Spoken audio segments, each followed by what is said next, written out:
With one more episode of Game of Thrones to go, we have a really big, catastrophic penultimate episode to unpack, The Bells. So Dan, you reviewed this episode for us, and you were one of the very first people to go out and on record and say, I liked this episode, and this made sense to me. So it made complete sense to me. This whole final season has been packed with surprises. I think one thing that didn't surprise me, but that I think a lot of people looking at reactions online were pretty stunned by, was the big turn that Daenerys made in conquering King's Landing. The army has surrendered. The people of King's Landing are ready for their new leader.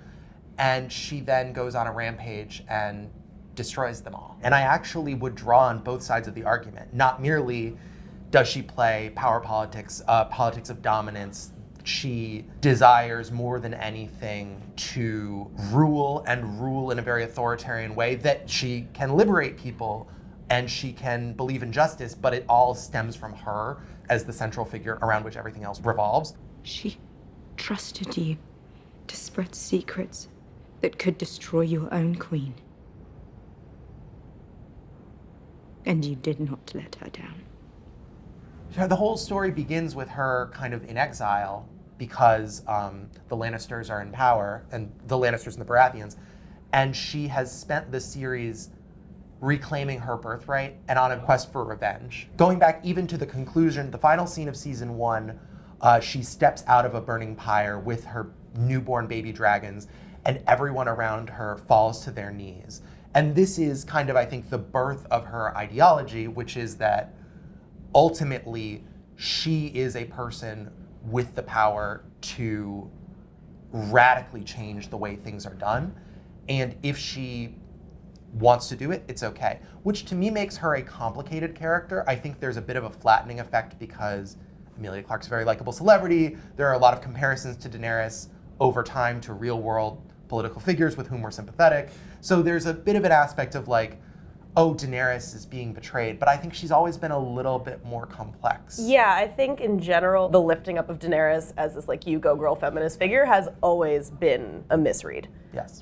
So I think people who did buy into her as this really inspiring female leader who wanted to bring change and didn't see anything sort of more nefarious lurking in her methods are disappointed today for a reason, because that's not what she is. The conflict for me comes in not with the conclusion that Daenerys might be this Mad Queen Targaryen, because I think that overall makes sense for her. My issue comes in with, I'm not sure that the show itself has really earned the heel turn of everyone in King's Landing surrendering, her hearing the bells, and then deciding to destroy them all. I think I would have bought this episode pretty much completely if she had done that and the bells hadn't rung. Because I think that is in line with her character. She's like, well, if they don't want to bend the knee, then I'm going to raise them all. We've seen her do that over and over again. Yes. So that, I think, is totally in character. I am not sure that the show earned her deciding to kill a bunch of innocent people. And I think what it comes down to is that the show does not have as much time to tell this story as the books will. The books encompassing this particular twist have not been written yet. Mm-hmm. But George R.R. Martin did tell the show creators what the general ending was going to be, which I have to assume means that he told them that Daenerys is going to end up raising King's Landing. She's going to become this Mad Queen, and they kind of had to figure out how to get her there in a much more accelerated time period. And I think you have felt the crunch of the show creators trying to fit in so much story in a very short amount of time. Even though we're getting supersized episodes, there are some things that have just been rushed because they didn't have the time to do it. Like, even if we wanted to move a little bit into Jaime and Cersei, certainly, yes. I think it makes, general sense that they would die together. That's kind of always been telegraphed since the beginning. They came into this world together. They're going to go out together. He said he wants to die in the arms of the woman he loves. And so I understand that they were working towards this. But if you go to last week's episode, his sort of abrupt turn from, the war is over and he sleeps with Brienne and there's this he's had this big redemptive arc, and then there's one night and then the next morning he's on a horse because he's like, actually, I'm going to go hang out with Cersei anyway. And I think that turn would have made more sense if they simply had more time. Like, from where I'm standing, the season makes sense more as like a penultimate than a final season. And it's kind of wild to me that we have one more episode to go. Yeah, although a lot of players have been taken off the board. Like, Yes. Jaime and Cersei are gone. The Night King is, I think, conclusively gone. So, I mean, there's only so much business to deal with. I will agree with you that I feel like everything kind of needed one more beat. It wasn't necessarily at all out of character for Jaime to abandon Brienne and ultimately return to Cersei. I think the degree to which he is a thwarted hero whose like one burning desire always gets in his way and trips him up is actually really moving to me.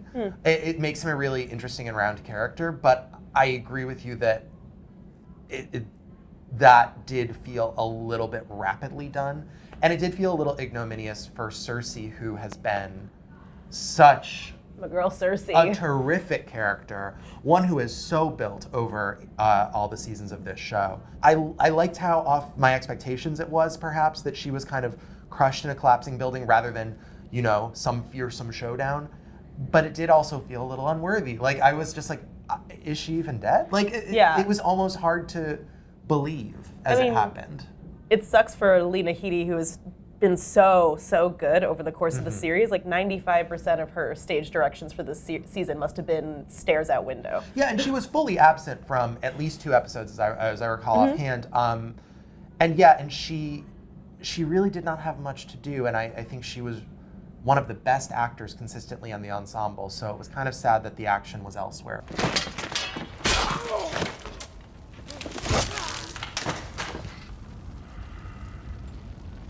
Hello, big brother. For such a big event, Clegane Bowl to me, it was funny that it was occurring against the backdrop of so much bigger, much worse, and much more consequential doings. Like, I kind of had assumed that when it finally came, it would be, you know, the sole focus of the moment and probably the biggest event of the episode. With so little time left, obviously it had to be kind of fit in, and it was fit in against this backdrop where it's probably the least important thing happening in King's Landing. I did kind of like that it ultimately was a draw too. That basically it was a stalemate and that the Hound engineered an ending such that basically it was a tie. The part of the episode that worked the best for me was just the sheer horror of what was happening on the ground, and we really trace that as Arya decides that she needs to get out of the city, and we trace her journey from like the heart of King's Landing all the way back out. I mean, Maisie Williams also, credit where it's due to her for really selling a lot of that action. Yes, I think there's a strong likelihood that Maisie Williams could win the Emmy this year. Sure. I think she's been nominated before, she's been really good. Yeah, I mean, also in general, this entire episode, for as many logistic problems as they may have had with it, all the actors really knocked it out of the park. I think especially Emilia Clarke really did everything she could to sell what Daenerys was thinking. I mean, even before the siege starts, she and Jon have that conversation where he tries to assure her that he's on her side, and she kind of realizes that like the revelation of his parentage has changed things, maybe not just because, again, she's his aunt, and that should be a bigger problem than maybe it is for her. But that's very Targaryen. Yes. But she sells Daenerys' disappointment and seething fury in that moment really well. And then the moment when Daenerys is on the dragon, she gets no lines for this moment when she has to sell Daenerys looking down, hearing the bells, making the choice. Yes. And as much as maybe we're not all in agreement on whether or not the show earns it, I think Emilia Clarke absolutely does. Showing the very human cost of leaders making rash decisions like this was a smart way to go. And it really does set whatever this final ending is going to be apart, because it's already extremely brutal and not heroic, and it's not black and white, and it's very muddled and messy.